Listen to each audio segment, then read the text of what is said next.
there'll still be more ranks. And if you outrank them, then you don't have to take, or you take a morale check, but you're at base leadership. You don't take minuses, even though I won combat by like 1,000,000.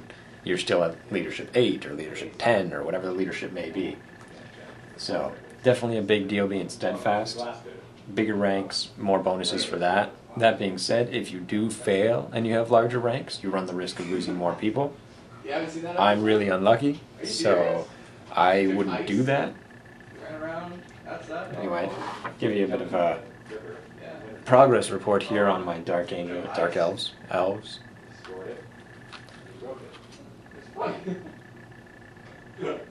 Yep. Slowly. They're getting there. Still need to get their shields on them, but it works. If anyone wants to play, though, there's going to be there's an email set up already. If not, give us an email. Definitely play. You do have to have a painted army, not necessarily based, but painted at least. Should be ready by the time you see this video. My army will be ready to go, so just send that in. But yeah, there's definitely I definitely like fantasy, especially with how 6th edition is for most of the armies now, or at least not most of the armies. Anybody who doesn't have flyers suffers greatly in 6th edition. Necrons probably suffer the least because of the just how nasty the Doom Scythe is. The fact that they have that one thing, that the transport that lets them go 24 and still get out. The auto glance in a game glances now kill you. Lots of bonuses there. But the other armies like Orcs and Space Marines, who all have the different flyers, they still rock. Lots you can do. I've been thinking about working on my Manta some more. After Apocalypticon, it did pretty good. It's really hard to want to work on those because you only get to use them so rarely. It's a lot of effort into something that you're not actually going to get to use, or well, you will, but not often enough to really justify it. Because I mean, like, it takes a while to build stuff like that. And you finally get it built, and then it goes out. You spend it one afternoon, it plays, and then it breaks, or it doesn't break, but it dies, or whatever the case may be. Still fun though. It was awesomely fun. Apocalypticon was great.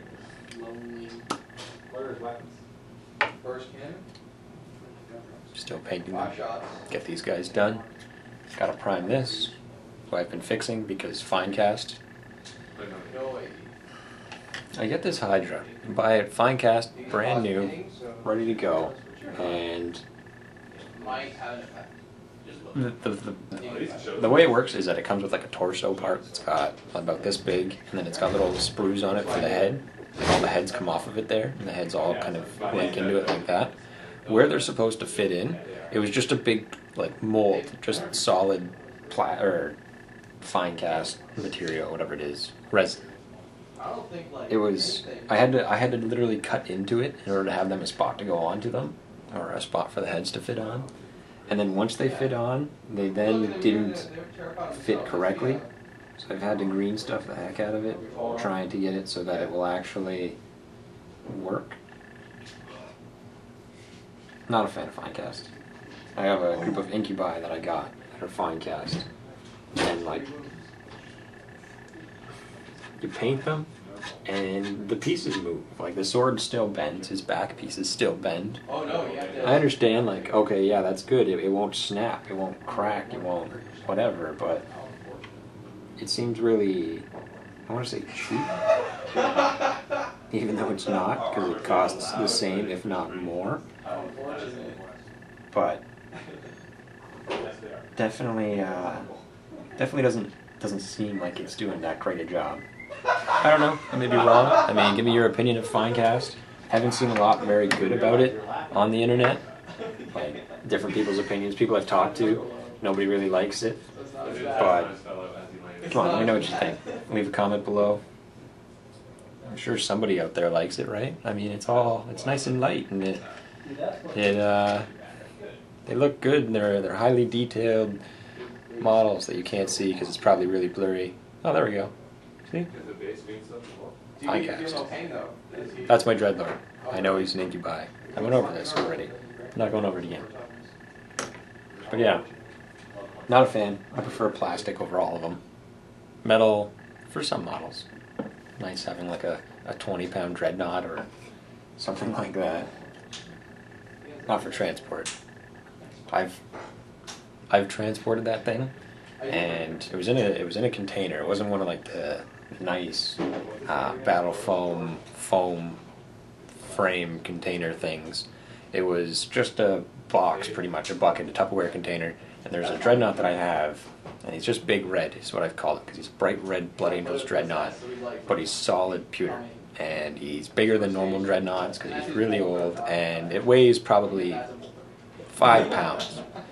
Which, no, it's not a lot, but when it's competing with little tiny 20-gram spider or spearmen, it started sliding around.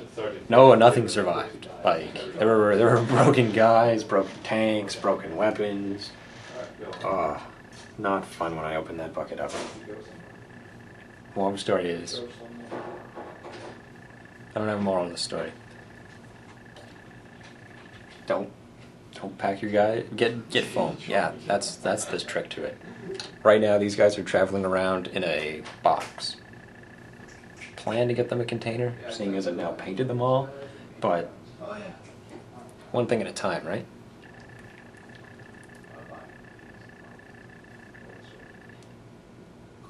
Yeah, looks like even just taking a look at the website here, it looks like the fantasy or look for opponent's name is up there. So if you want to play some games, definitely respond to that. More people to play is definitely a good way.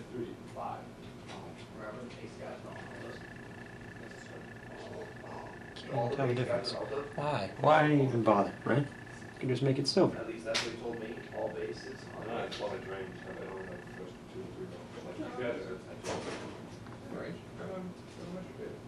You put him on my book.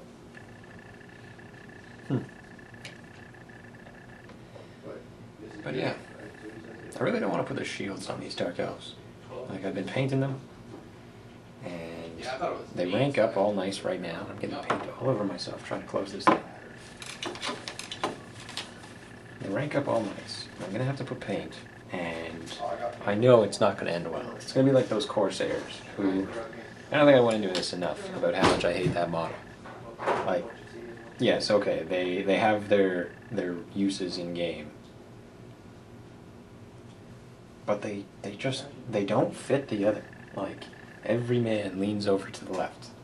Every guy doesn't quite fit onto the base. He always steps over to the side. And never mind the fact that all of their weapons, their arms are out like this, and they've got these long spike swords and hooks and necks and nets, and they've got these giant capes, and they're like 9 pieces per guy, which doesn't sound like a lot. Like, yeah, oh, Space Marines are 10 or 15 or whatever the hell the point is.